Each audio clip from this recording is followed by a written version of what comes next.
Bonjour à toutes et à tous, je suis ravie de vous retrouver pour Art et Marché, l'émission hebdomadaire qui vous ouvre les portes du marché de l'art. Et en première partie d'émission, nous nous sommes rendus à la première édition du nouveau Salon des ensembliers pensé par les manufactures nationales. Designers et architectes ont proposé leur vision de l'espace autour du thème « L'ambassade de demain ». En seconde partie d'émission, autre nouveau rendez-vous qui va marquer la semaine de l'art, c'est Ceramic Art Fair. Autour des matériaux, de la céramique et du verre, nous recevons sa cofondatrice pour comprendre les enjeux de ce premier rendez-vous. C'est parti pour Art et Marché, édition week-end. Bismart. 10 studios de designers ont repensé l'ambassade de demain, salle à manger, salon, bureau, chambre. Une manière de mettre en valeur les meilleurs savoir-faire français à travers les métiers d'ensemblier, ces artisans concepteur qui imagine l'emménagement dans sa globalité, de la poignée de porte à la table à manger. Une idée revisitée par un regard contemporain que nous explorons avec René-Jacques Meyer, commissaire de l'exposition et directeur général de la Cité de la Céramique, Sèvres et Limoges. Alors, Manufacture Nationale, en ce moment, on découvre le Salon des nouveaux ensembliers, qui est un salon qui permet de découvrir le travail de 10 architectes d'intérieur designers qui ont travaillé chacun sur la thématique de l'ambassade de demain, et donc qui ont investi une des fonctions qu'on trouve dans une ambassade. Donc, vestibule, cuisine, salle à manger, bureau, chambre. Le terme d'ensemblier est un terme un peu désuet. Moi, je pense qu'on le trouve simplement plutôt dans les livres d'histoire de la décoration et de l'architecture intérieure. Ce sont des architectes d'intérieur qui sont en capacité de concevoir des espaces avec une vision globale.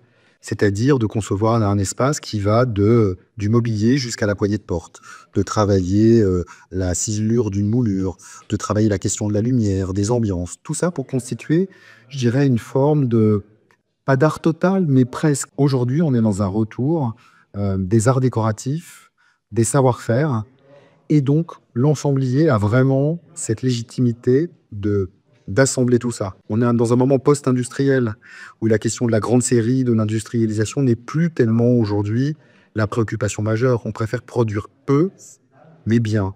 Tout le monde se met à penser les intérieurs de manière plus globale et plus transversale. J'ai eu la chance de diriger une école d'architecture intérieure qui était l'école Camondo, et j'ai vu combien les commanditaires en fait devenaient de plus en plus diversifiés. Ce ne sont plus des riches propriétaires qui font des appartements de collectionneurs. C'est des hôpitaux, ce sont des écoles qui demandent en fait à des architectes d'intérieur de penser très globalement les espaces, avec des intentions peut-être aujourd'hui qui sont peut-être un peu plus sociétales que ce qu'on pouvait imaginer en 1925. On était plus dans des actes de décoration globale. Là, il y a quand même des intentions sociétales sur la question de l'éco-responsabilité. Donc on a créé ce pavillon qui est complètement fonctionnel, avec une table de dîner, un foyer pour chauffer les aliments, un plan de travail de cuisine professionnelle et puis un point d'eau pour pouvoir cuisiner. Le bâtiment qu'on a conçu et fabriqué nous-mêmes, il est composé de 2 éléments principaux. Une charpente en bois, qui est une vieille charpente qu'on a récupérée dans une exploitation agricole dans le nord de la France, et un dispositif, un tout treillis métallique qui nous permet en fait assez rapidement de pouvoir créer un bâtiment montable, démontable. On est des ensembliers dans le sens où on crée un espace qui a un usage à partir de différents objets, mais par contre on va peut-être juste un point au-delà, dans le sens où on fabrique nous-mêmes. L'idée du studio, c'est vraiment de réussir à décloisonner les pratiques et à faire circuler le savoir entre l'artisanat et la conception et le design et l'architecture. Et le fait d'être défaiseur nous permet d'expérimenter ça, de voir comment on peut faire circuler la matière entre nos projets, d'aller chercher des matériaux déjà existants, des objets déjà existants, des objets voués à la destruction, et de les réassembler ensemble pour créer un tout qui est un peu novateur. La Maison de l'Amérique latine accueille un nouveau rendez-vous pendant la Paris Art Week. C'est Ceramic Art Fair et je suis ravie de recevoir une des fondatrices de la foire, Victoria Denis. Bonjour. Bonjour. Merci beaucoup d'être avec nous. Est-ce que vous pouvez tout d'abord nous raconter pourquoi est-ce que vous avez voulu créer un nouveau rendez-vous autour de la céramique. Céramique. Alors, oui, c'est autour de la céramique cette année, mais en fait, c'est une fois sur les arts du feu. En fait, les arts du feu, c'est tout ce qui cuit à haute température. Donc, ça englobe le verre, la céramique, le bronze, tout ce qui est métal, et l'émail. Voilà. Donc, nous, cette année, comme c'est une première édition, nous avons effectivement des marchés, des galeries autour de la céramique ancienne, moderne et contemporaine. Et nous avons invité des artistes verriers qui exposeront dans le jardin durant ces 5 jours d'exposition. Voilà. Mais on reviendra un petit peu plus sur le verre.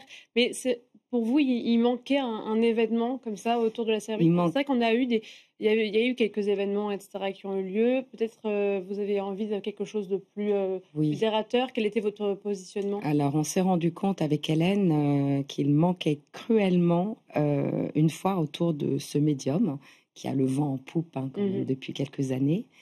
Et l'année dernière, nous étions sur différentes foires lors de la semaine d'Art Basel et nous nous sommes rendus compte que ces médiums étaient très peu représentés, ou même voire pas du tout. Et donc on s'est dit effectivement, pourquoi ne pas monter un événement? Alors, on n'est pas parti sur une foire au départ, mais peut-être une exposition sur la céramique et les arts du feu. Et en fait, c'est parti en novembre. Voilà, on a commencé assez récemment. Voilà, il y a moins d'1 an, voilà. Et ça a pris, en fait. Et ça a pris. Donc, nous avons monté un comité avec des experts, des conservateurs, des galeristes. Et eux-mêmes vous disaient qu'il manquait de visibilité. Parce que c'est vrai qu'on voit de la céramique quand même, et c'est à travers des galeristes, par exemple, à travers d'autres foires. Des galeries qui vont présenter soit un artiste contemporain qui fait de la céramique, ou alors chez les décorateurs, etc. Bien Donc, sûr. pas forcément quelque chose de transversal. Oui, alors les décorateurs, les architectes travaillent beaucoup pour leur clientèle avec des céramistes lorsqu'il s'agit de proposer du mobilier et du design. Voilà. Ensuite, toutes les galeries ont toujours quelques artistes céramistes dans leur carnet, mais on s'est vraiment rendu compte que c'était un médium qui était très peu représenté. C'est quand même fait partie de notre patrimoine.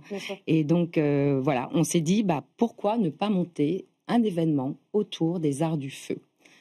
Voilà. Et ce sont des galeries du coup qui sont spécialisées qui représentent seulement des artistes céramistes, ou d'autres galeries qui vont vraiment choisir ces artistes-là? Alors, c'est essentiellement des galeries qui présentent des artistes céramistes. Alors, on a des galeries qui présentent des pièces anciennes, d'autres modernes, donc tout ce qui est moderne, c'est après-guerre, et contemporains, des pièces contemporaines. Voilà, donc ce sont des galeries. On a une artiste qui vient présenter son travail, mais la plupart, ce sont des galeristes essentiellement sur la céramique.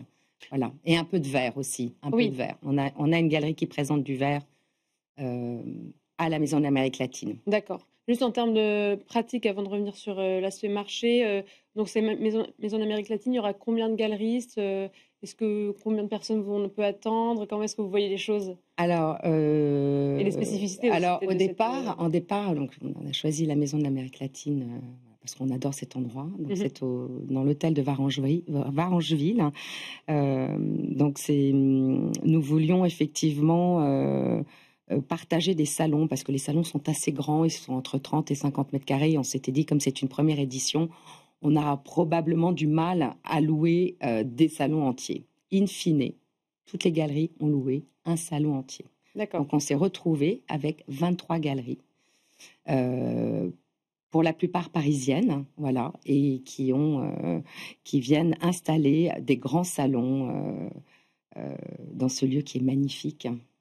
Voilà. Et au cœur de... Est-ce que vous avez créé un événement? Est-ce qu'il y a des éléments autour de la foire ou là, pour l'instant, on est vraiment sur l'exposition? Alors, il y aura effectivement ce qu'on appelle des talks, des workshops. Par exemple, on a une artisane des émaux de Longwy qui viendra faire des démonstrations de pose d'émail sur des plaques biscuitées, donc tout au long de la semaine. Ça, c'est pour le public. Nous avons mis en place des conférences autour de la céramique. Notamment, nous avons 2 conférences sur la céramique à Sèvres, du début 20e jusqu'à nos jours, sur la céramique italienne. Voilà, donc on a toute la foire sera ponctuée effectivement par des événements autour des arts du feu. Et comment est-ce que vous voyez l'évolution du marché de la céramique? Donc on en parle quand même pas mal depuis quelques années là. Oui. Vous trouvez que c'est assez, ça commence à s'implanter vraiment sur le marché et il y a une véritable place qui est destinée, ou vous pensez qu'il y a encore beaucoup de marge de progression? Alors, le marché, il est en plein essor, en tout cas en Europe. Il faut savoir que la plupart des acheteurs sont anglo-saxons. D'accord. Donc, les Américains sont les premiers acheteurs de céramique contemporaine. Ensuite, ce sont les Anglais. Donc, pour avoir des chiffres que j'ai regardés, le marché de la céramique, c'est plus de 3,5 milliards de dollars en 2024. Dont plus de 700 millions aux États-Unis, environ 280 millions en Angleterre, au Royaume-Uni, et nous, on atteint difficilement les 70 millions, voilà, en 2024. Mais c'est un marché, contrairement au marché de l'art, en tout cas sur des pièces excessivement, des grandes pièces, c'est un marché qui est en plein essor, oui. Est-ce que ça pousse aussi l'artisanat d'art, le fait qu'il y ait aussi d'autres... Là, vous vous concentrez sur la céramique, mais c'est vrai que, par exemple, le tissu, tout ce qui est textile, c'est aussi très fort. Etc. Tout à fait. Ça, vous considérez que c'est quelque chose qui embarque avec lui tous les secteurs de l'artisanat d'art? Bien sûr, bien sûr. En fait, c'est comme le verre, ça reste toujours au stade de l'artisanat. Et nous, l'idée que nous avons avec Hélène, c'est justement de transformer et de mélanger cet artisanat avec le design, avec tout ce qui touche à l'architecture, pour effectivement, parce qu'on peut faire énormément de choses avec du verre, on peut faire énormément de choses avec de la céramique, même avec de la tapisserie. Voilà, donc l'idée, effectivement, c'est de mettre en lumière ces médiums pour pouvoir véhiculer une image autre que le pur artisanat. Voilà. D'accord, oui. Et le verre, du coup, c'est vrai qu'on en entend moins parler. Il y a déjà beaucoup d'artistes qui se sont saisis de cette matière, qui sont très professionnels en tant qu'artistes et pas forcément artisans. Comment est-ce que vous voyez l'art en verre? Alors, déjà, c'est vrai que le verre est beaucoup moins représenté, beaucoup plus discret, je dirais. Il y a moins d'artistes verriers. D'ailleurs, quand on a cherché des artistes pour leur offrir un espace dans le jardin, on a eu beaucoup de mal. Et puis, comme dans tous les arts, c'est un matériau qui est fragile, comme la céramique, mais extrêmement fragile. Il y a peu de galeries en France, effectivement. On s'est plus tourné vers l'Italie. Là, effectivement, Murano, qui est une grande manufacture. Oui, voilà, exactement. Mais en France, ça reste encore très discret. Et puis, on a découvert des artistes, on a démarché, on est allé dans des galeries, on a rencontré des artistes qui faisaient des choses merveilleuses et qui n'avaient pas de lumière. Et on s'est dit, voilà, avec Hélène, on va les mettre en lumière. Voilà. Et donc, on aura 3 œuvres de 3 artistes verriers qui viendront exposer. On leur a demandé de produire une œuvre monumentale, spécialement pour la foire, donc, et qui sont à découvrir dans le jardin. Et donc, on va découvrir ça la semaine prochaine, en même temps que la Paris Art Week. Exactement. Merci beaucoup, Victoria Denis. Je rappelle que vous êtes donc cofondatrice de la foire Céramique Art Fair. Et merci à vous toutes et tous de nous avoir suivis. C'était Art et Marché, édition Week-end.